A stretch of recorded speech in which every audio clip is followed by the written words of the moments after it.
Ce programme vous est offert par Illico Cash.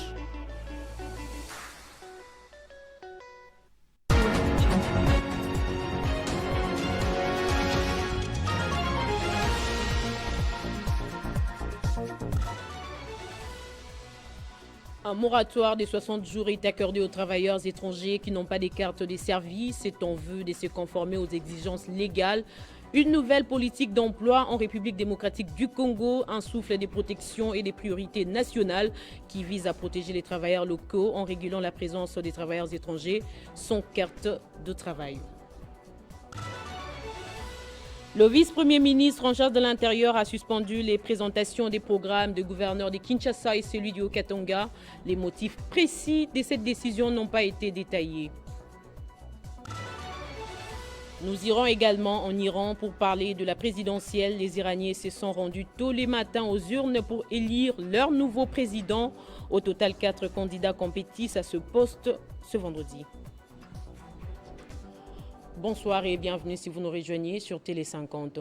De nouveaux cimetières Jonocostes seront construits dans la région des Beni et Kanyabayonga pour toujours se souvenir des civils massacrés par les ADF, comme c'est le cas désormais à Kibati, en territoire des Niragongo, où sont enterrées des victimes du bombardement du M23 du 3 mai dernier. C'est la première ministre qui l'a annoncé jeudi dans la soirée à Goma lors d'un point de presse qu'elle a animé à l'issue de sa mission officielle à l'est de la République démocratique du Congo. Parlant de la guerre du M23, Judith Souminois martèle qu'il n'y aura jamais de négociations. Ces propos ont été recueillis par Pachiko Kavundama.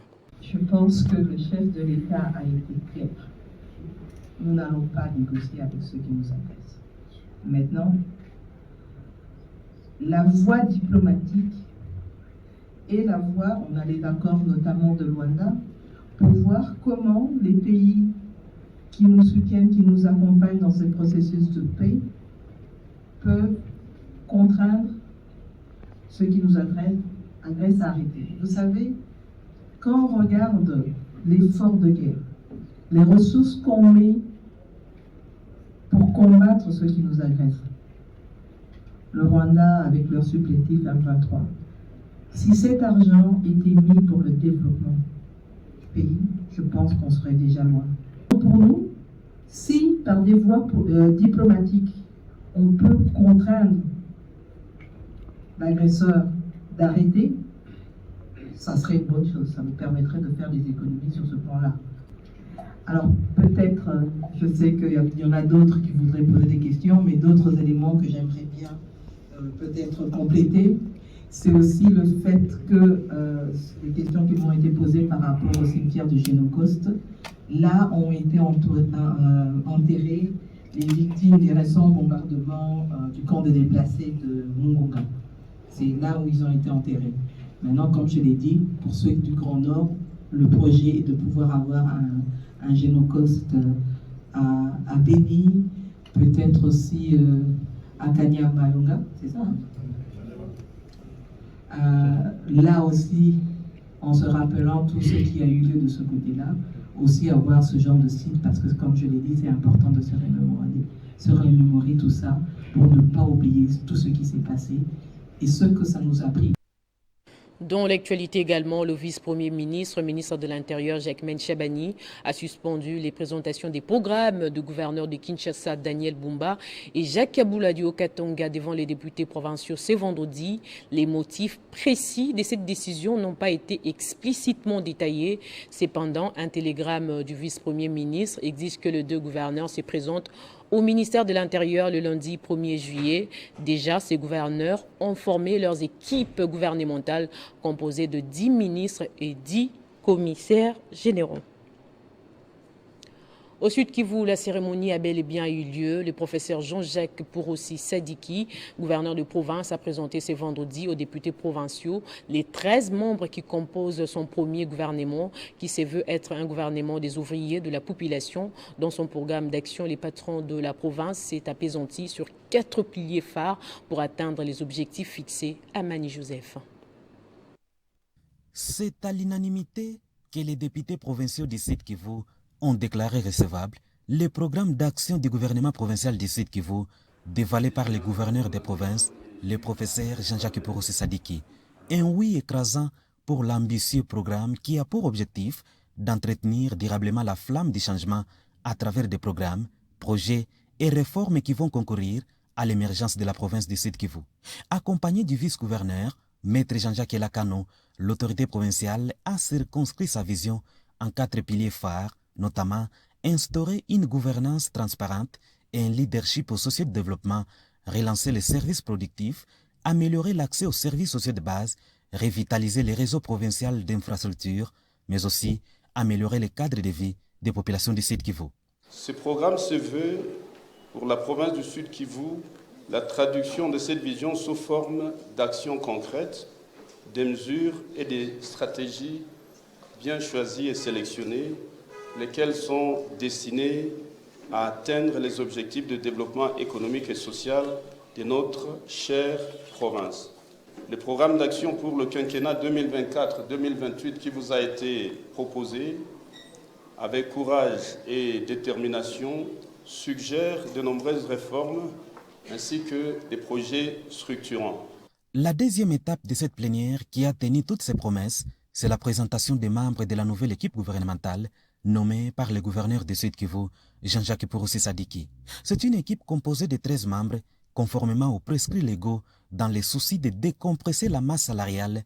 Ce gouvernement tient désormais sa boussole pour la matérialisation de la vision du gouverneur des provinces, Jean-Jacques Porossi Sadiki, durant les 5 prochaines années. Après la présentation de l'économie du programme d'action, l'autorité provinciale n'a pas dérogé à son aspect pédagogique. Il a répondu à toutes les préoccupations des honorables députés dans une plénière solennelle qui a largement atteint son quorum. Ainsi, les yeux de la population sont rivés vers les actions des 100 premiers jours que le gouverneur et son adjoint comptent déployer dès les prochaines semaines afin d'assurer le bien-être, conformément à la vision du président de la République, Félix-Antoine Tshisekedi, laquelle vision place l'homme au centre de toute action. À l'Assemblée nationale, la rapporteure adjointe Dominique Munongo Inamizi a reçu en audience la députée Christelle Vwanga dans son cabinet de travail. Les discussions ont tourné autour de la participation des femmes au sein des organes de prise des décisions. Il s'agit d'une visite de prise de contact entre les deux personnalités. Au sortir des discussions, Christelle Vwanga réitère son soutien indéfectible à la rapporteure adjointe de l'Assemblée nationale, Dominique Munongo Inamizi. Une visite amicale d'une grande sœur et sa petite sœur. En tout cas, depuis qu'elle est là, c'est la première fois que je la visite et je tenais vraiment à la voir et surtout à réitérer nos sentiments. Vraiment, nous sommes très heureuses qu'elle puisse nous représenter opposition au sein du bureau de l'Assemblée nationale. Et en connaissant ses qualités, nous espérons qu'elle va le faire comme elle sait le faire, avec toutes ses qualités. Et nous serons toujours là quand elle aura besoin de nous. C'est un signal fort parce que c'est la première fois qu'il y a eu 3 femmes au sein du bureau de l'Assemblée nationale et pas n'importe quelle femme, des femmes avec des aptitudes, avec des compétences. Mais nous espérons qu'avec les années qui viendront, avec l'engagement que nous avons, la cause de la lutte, qu'il y aura encore plus de femmes dans les postes. Christelle Vwanga suggère que les femmes peuvent occuper des postes stratégiques non seulement dans les établissements publics, mais aussi dans les grands partis politiques du pays.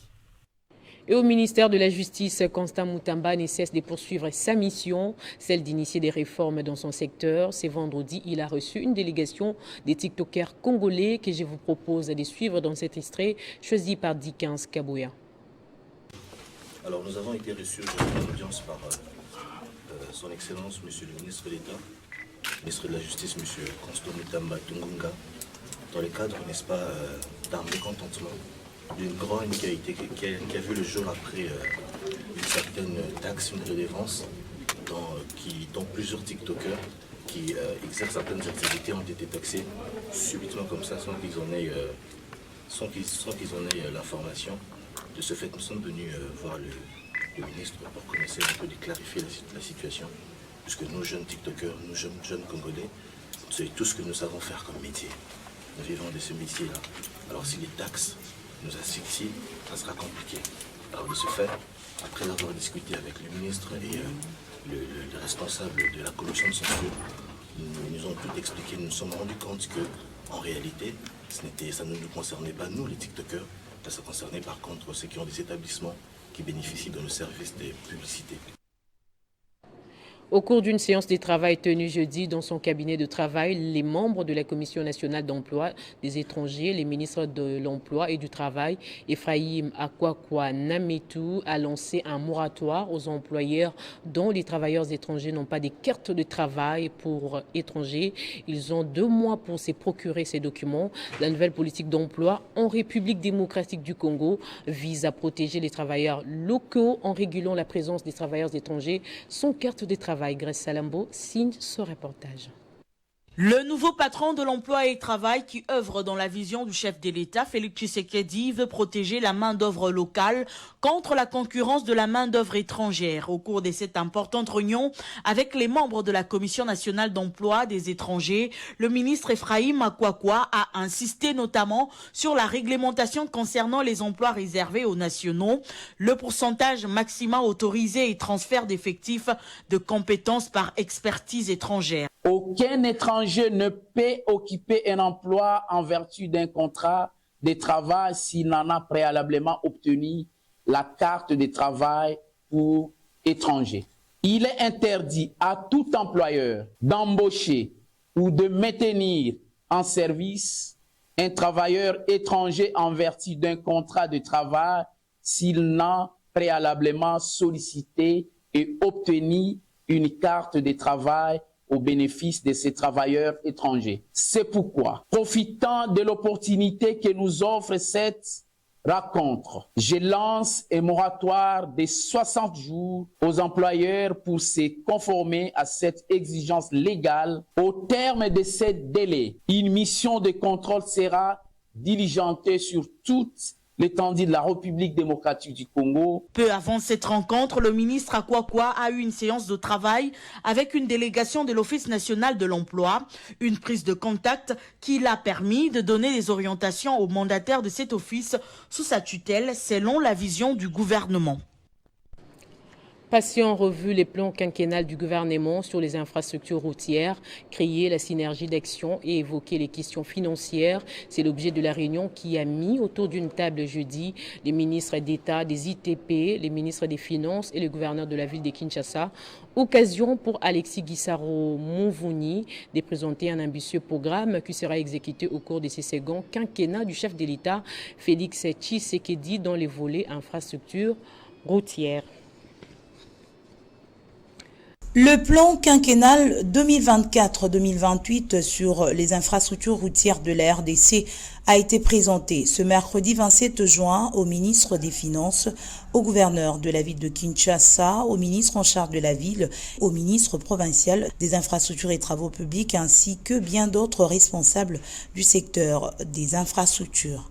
Il était question au cours de cette réunion de réaliser l'ampleur des défis qui attendent les différentes parties prenantes à ce plan combien ambitieux. Le ministre d'État, ministre des Infrastructures et Travaux publics, Alexis Gisaro Mouvouni, attend une franche collaboration entre les parties prenantes pour mener à bien les différents projets routiers dans la synergie des actions et surtout l'accompagnement du ministère des Finances pour réaliser ce plan quinquennal. Il vous souviendra que le programme d'action du gouvernement a parmi ses axes prioritaires plus de connectivité. Il était question de voir ensemble quelles sont les priorités en matière d'infrastructure, comment nous les finançons, comment nous mettons ensemble un cadre de collaboration pour appuyer cette initiative. L'ambition est de connecter toutes les provinces de notre pays à travers leurs chefs-lieux.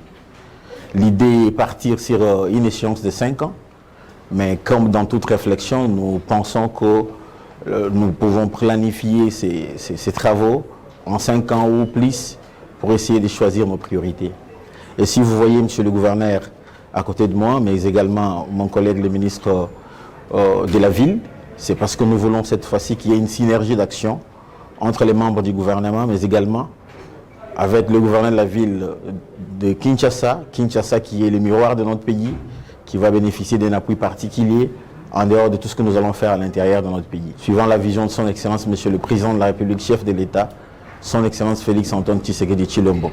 Ce plan quinquennal 2024-2028 du gouvernement congolais sur les infrastructures concerne les routes nationales, les routes provinciales et les voiries urbaines, avec un accent particulier sur les sources de financement de ce grand projet qui sont entre autres le Trésor public, le programme sino-congolais, les partenariats publics-privés pour ne citer que celle-là.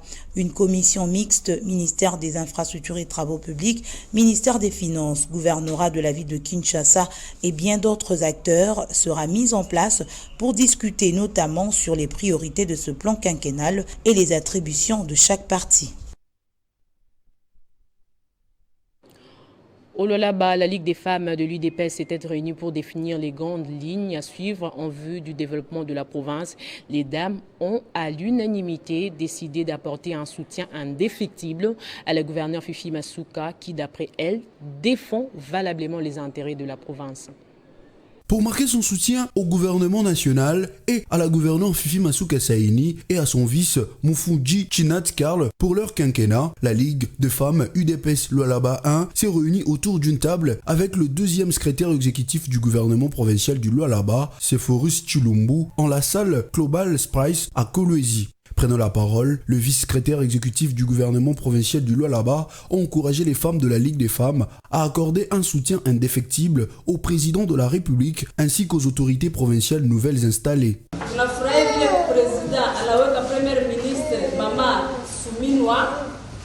Judith, et puis maman Masuka, gouverneur fou. Ici est dénoté que les membres de la Ligue des femmes ont bien agrémenté la soirée par des chants et joies à Fifi Masuka et à son adjoint Mufunji Chinat Karl pour leur brillante élection. La présidente de la Ligue des femmes et son adjoint n'ont pas retenu leur langue à l'égard de Sephorus Chilumbu qui a rendu possible cette rencontre. Il a placé encore la confiance à mettre sur notre gouverneur, Madame Fifi Masuka. Madame Fifi s'est distinguée parmi tant de hommes et elle a vaincu. Sur ce, nous célébrons sa victoire. Nous célébrons la victoire de notre vice-gouverneur qui est notre cadre de l'UDPS. Signalant que c'est par une photo de famille que s'est clôturée la manifestation. Les rideaux sont tombés hier jeudi de la formation des entrepreneurs de l'agro-transformation, l'industrie légère et les services à valeur ajoutée par le PADEM-PME, programme d'appui au développement des micros, petites et moyennes entreprises en présence du ministre de l'Industrie et Développement des petites et moyennes entreprises, Louis Kabamba, qui, avec les partenaires du gouvernement congolais, accompagne les meilleurs projets des participants issus de cette formation. C'était au cours d'une cérémonie solennelle organisée à Sidikin, village à Kinshasa. Nathan signe ce reportage. En vue d'augmenter la part des micro, petites et moyennes entreprises dans l'économie nationale afin de créer des emplois et des richesses pour le peuple congolais, des 184 jeunes micro-entrepreneurs porteurs de projets dans les secteurs de l'agro-transformation et industrielle ont bénéficié d'une prime financière après avoir mis en œuvre les connaissances acquises lors de cette formation organisée par le PADEM-PME, programme d'appui au développement des micro, petites et moyennes entreprises. Au cours de la cérémonie des clôtures, le coordonnateur national du PADEM-PME, Alexis Mangala, a remercié la Banque mondiale pour son appui technique et financier à ces programmes. Le choix de ce lieu n'est pas anodin, autant que le jour de cette manifestation.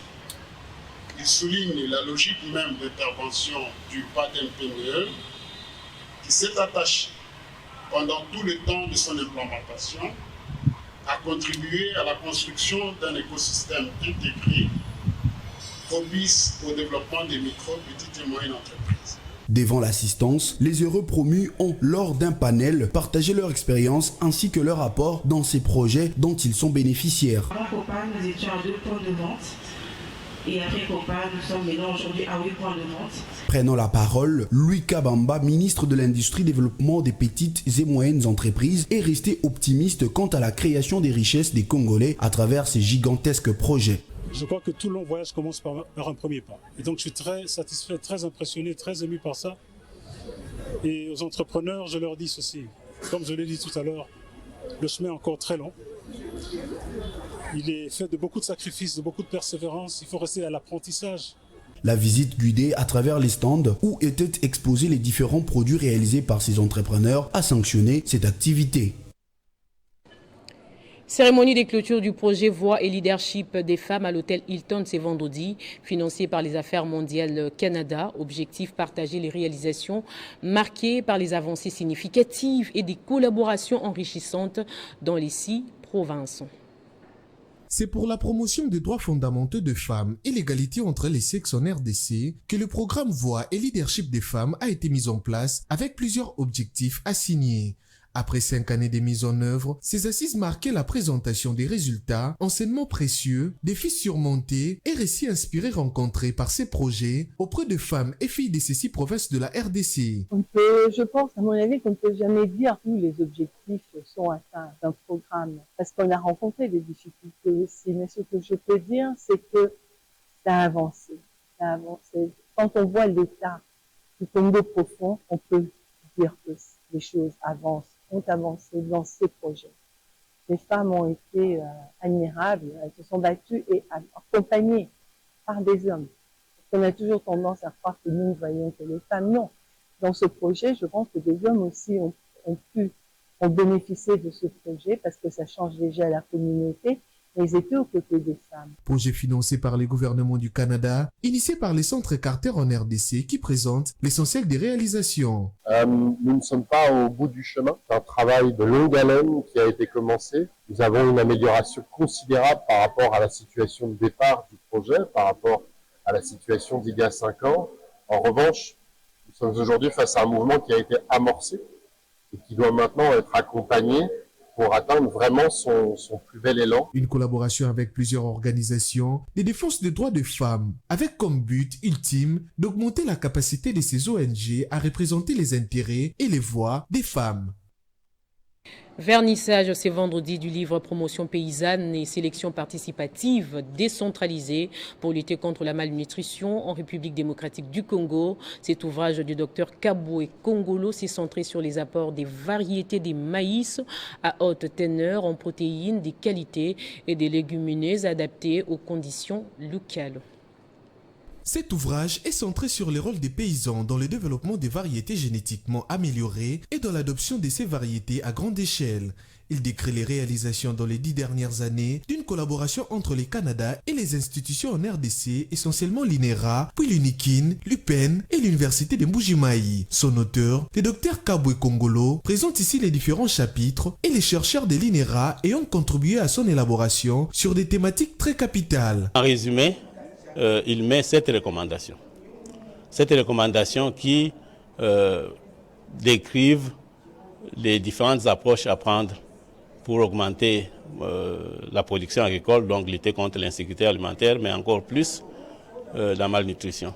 À travers cette collaboration, on a formé 12 PhD, donc docteurs en agronomie, qui sont des professeurs dans nos institutions précitées. Ouvrage honoré par un représentant de la maison civile du chef de l'État, également du représentant du FAO, ainsi que le représentant du ministre de la Recherche scientifique qui a procédé à l'arrosage du livre et dédicace ainsi qu'à la clôture de la cérémonie. Je déclare ce livre verni et j'encourage les chercheurs de l'INERA et tous les autres scientifiques du pays à faire la même chose. Comme vous le savez, notre pays a une production scientifique très faible comparativement aux années 1960. Cette œuvre marque la participation ou améliore la participation de la RDC à l'économie mondiale du savoir. Ces chercheurs qui répondent aux besoins de la communauté ont besoin de l'apport du rôle politique en vue de rendre les résultats de leurs recherches profitables à grande échelle. C'est l'une des figures emblématiques de la rumba congolaise et dont les œuvres ont traversé les générations, faisant d'elle une icône de la musique congolaise, Faya Tess, un nom qui a marqué et qui continue de marquer les générations. Retour sur son portrait dans ses récits de Christian Kalonji.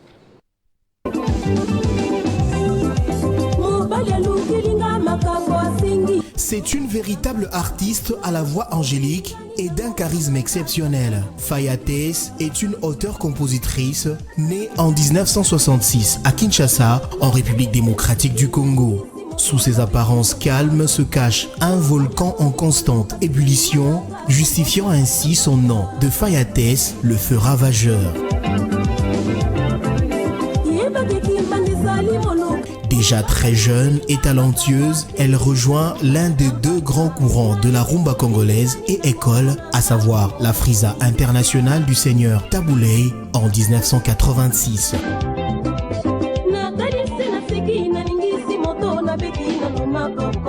Élément d'espoir de ce groupe, elle devient très rapidement tête d'affiche avec le seigneur Tabouley. Ensemble, ils vont faire les beaux temps du groupe. Dès 1986, elle s'impose comme l'élément incontournable de l'orchestre. Elle excelle dans la danse et au chant. Ainsi, pendant une dizaine d'années, elle aligne différents albums. L'amour n'est pas seulement le thème qu'elle exploite dans ses chansons. Fayates est interpellée par tout ce qui touche l'être humain et très sensible aux injustices et aux violations des droits humains. Ainsi va-t-elle faire scandale avec la chanson Célimon, une dénonciation des mariages arrangés et forcés par les parents.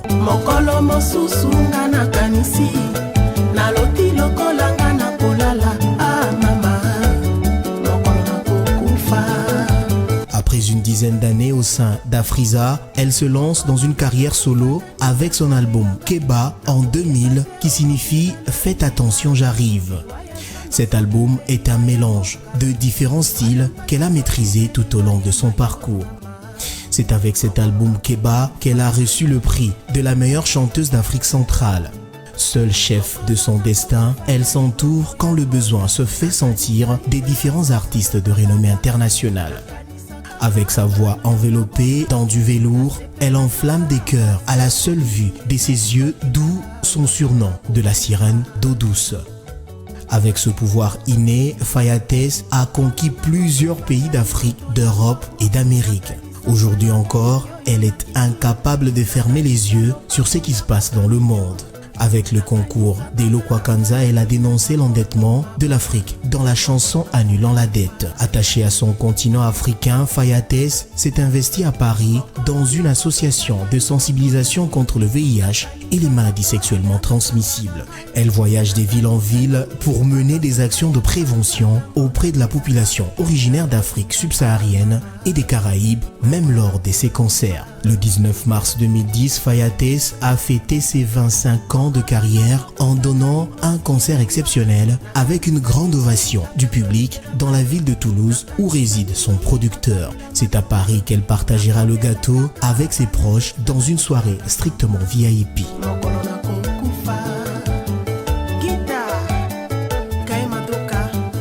Depuis, Fayates ne cesse de faire des tournées. Avec 34 ans de carrière en 2024, son agenda ne désemplit pas. En cette année 2024, l'artiste figure parmi les invités de marque des Miss Indépendance où elle donnera une prestation.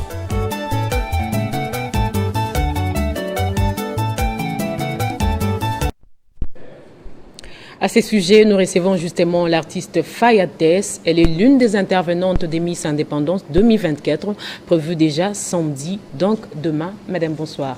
Bonsoir. D'abord, dites-nous, qu'est-ce que ça vous fait d'être sélectionnée parmi les artistes qui vont prester ce samedi, donc demain, à cet événement qui coïncide d'ailleurs avec la fête de notre indépendance? Ça me fait un grand plaisir, vous savez.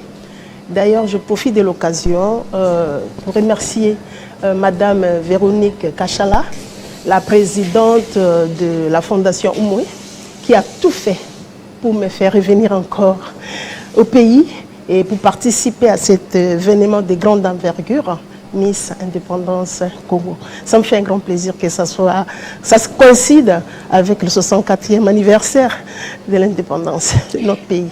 Et qu'allez-vous offrir à ces publics qui vous attendent déjà demain avec plaisir, comme vous l'avez dit? Beaucoup de surprises. J'ai eu déjà l'occasion de rencontrer certaines personnes qui m'ont posé des questions, qui ont voulu savoir qu'est-ce que je vais faire et qui m'ont fait même la demande. Alors je demande à mon public beaucoup de surprises. Avez-vous un message particulier à adresser à tous ces amoureux de la rumba congolaise? Je demande seulement à ce public de venir nombreux demain, le 29, à cette soirée. Les soirées des galas Miss Indépendance Congo, venir soutenir ces jeunes filles, venir soutenir ce projet. C'est vraiment un bon projet parce que Madame Véronique Kachala, c'est une femme vraiment dynamique. Alors pour cette action, venez nombreux soutenir ce projet. Je serai là avec eux. Y a-t-il des droits d'entrée ou soit l'accès est gratuit? Il y a des droits d'entrée quand même.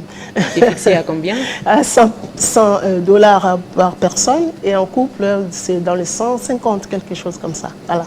Après avoir fait une grande mobilisation pour ces grands événements, pensez-vous que les gens seront nombreux? Pour soutenir nos filles, les gens seront nombreux. Soutenir surtout cette belle voix. Merci. Merci beaucoup, Madame Fayatès, d'avoir répondu à notre invitation. Merci, Madame Kainde. Merci beaucoup. Élection présidentielle, c'est vendredi 28 juin en Iran. Plus de 60 millions d'Iraniens étaient appelés aux urnes pour élire leur nouveau chef d'État. Tous les candidats présidents en lice se sont mobilisés ces dernières semaines pour appeler leurs électeurs à se rendre aux urnes. Parmi les 6 candidatures validées par les conseils des gardiens de la Constitution, il n'était plus qu'à 4 dans la course. Place au rappel des titres à présent.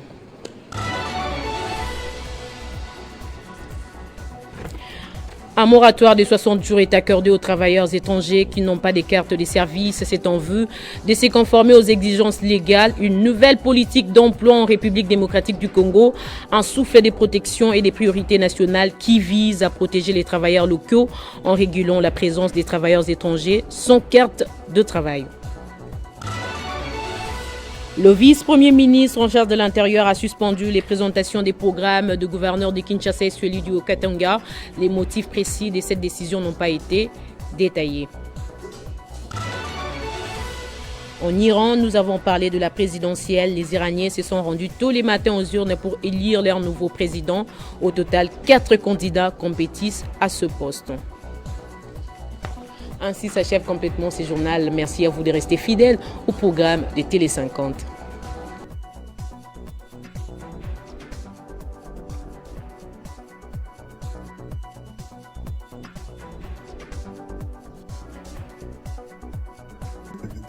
Retrouvez toute l'actualité en continu sur www.tele50.cd.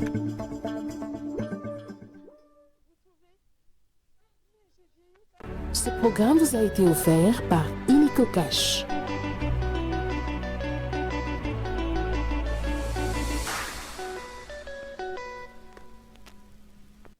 Message de vœux à l'occasion de la célébration de 64e anniversaire de l'indépendance de la République démocratique du Congo. En ces jours où la République démocratique du Congo commémore le 64e anniversaire de son accession à la souveraineté nationale internationale, la direction générale et l'ensemble du personnel de l'Office congolais des contrôles, OCC en sigle, saisissent cette occasion pour présenter leurs vœux de paix, de prospérité et de bonheur à son Excellence, Monsieur le Président de la République, chef de l'État, aux honorables présidents de l'Assemblée nationale et du Sénat, aux honorables députés et sénateurs, à son Excellence, Madame le Premier ministre, chef du gouvernement, et à l'ensemble des membres du gouvernement, aux membres de corps et tribunaux, aux forces armées de la République démocratique du Congo et à la police nationale congolaise, à toutes les forces vives de la nation et au vaillant peuple congolais. L'Office congolais des contrôles, tout en renouvelant son traditionnel dévouement à son Excellence Monsieur le Président de la République, promet son soutien tous azimuts et rassure de son accompagnement dans tous les efforts qu'il ne cesse de fournir d'une part et pour la réalisation de la grande ambition de développement de notre beau pays tel que voulu par nos pères fondateurs d'autre part. Puisse l'Éternel vous inonder de ses bénédictions et de ses grâces sans limite et qu'il daigne bénir notre pays que nous voulons tous unis, forts, démocratiques et prospères. Que vive le 64e anniversaire de notre cher et beau pays. Docteur Étienne Chimanga Mutombo. Message de vœux de la Société nationale de loterie, Société par action à l'occasion du 64e anniversaire de l'indépendance. Le conseil d'administration de la Sonal SA, Madame l'administrateur directeur général et les comités de direction ainsi que l'ensemble de son personnel ont le réel plaisir de présenter à votre autorité, Excellence Monsieur le Président de la République, chef de l'État, leur vœux le meilleur sous les bénédictions de l'Éternel à l'occasion du 64e anniversaire de l'accession à la souveraineté nationale et internationale de la République démocratique du Congo. Ces chers et beaux pays pour lesquels la nation vient de confier à votre Excellence les destinées d'un deuxième quinquennat que votre personnalité a décrété consacré à la consolidation des acquis du premier mandat. Les célébrations de cet anniversaire mettront votre excellence dans des prédispositions physiques et d'esprit afin d'aller de l'avant à travers les 6 axes majeurs de votre programme. À travers l'accomplissement de ces actions directrices, facilitera la mise en route des campagnes à même de marcher sur le Rwanda et ses supplétifs. Nos souhaits concernent ensuite l'honorable président de l'Assemblée nationale et l'honorable président du bureau d'âge du Sénat ainsi que leurs bureaux respectifs. À son Excellence Madame la Première ministre, chef du gouvernement, nous présentons nos souhaits de beaucoup de sagesse, de vivacité et d'innovation dans l'exercice de l'exécutif de la République démocratique du Congo. Que l'Éternel protège la République démocratique du Congo. Communiqué signé Claude Solange Tibaka Yoandaya, administrateur directeur général, ainsi que Jean-Claude Kassala Kalala, président du conseil d'administration. Fondation Katangaise ASBEL, Fondation des associations socioculturelles de l'espace Katangé, Comité exécutif national, message des félicitations adressé à son Excellence Monseigneur Fulgence Muteba Mugalou. C'est avec beaucoup d'émotion que nous avons appris votre élection comme président de la Conférence épiscopale nationale du Congo, CENCO en sigle. C'est un honneur qui est fait à vos qualités spirituelles et morales, un hommage à votre action et une reconnaissance pour l'Église catholique du Katanga. Au nom du peuple katangais réuni au sein de la Fondation Katangaise et au mien, je vous présente mes vives et chaleureuses félicitations, Excellence Monseigneur Fulgence Muteba Mugalou, pour votre élection à la tête de la Conférence épiscopale nationale du Congo, CENCO en sigle, et je vous souhaite un heureux et fructueux mystère pour les biens du peuple congolais. Le peuple katangais joint ses prières et celles de l'Église pour les succès du ministère que Dieu vous a confié en chantant à l'unisson. Le Seigneur a fait des merveilles à son serviteur, Monseigneur Fulgence Muteba Mugalou. Que son nom soit béni pour la Fondation Katangaise. Message signé Banga Mukose Dieudonné, président national.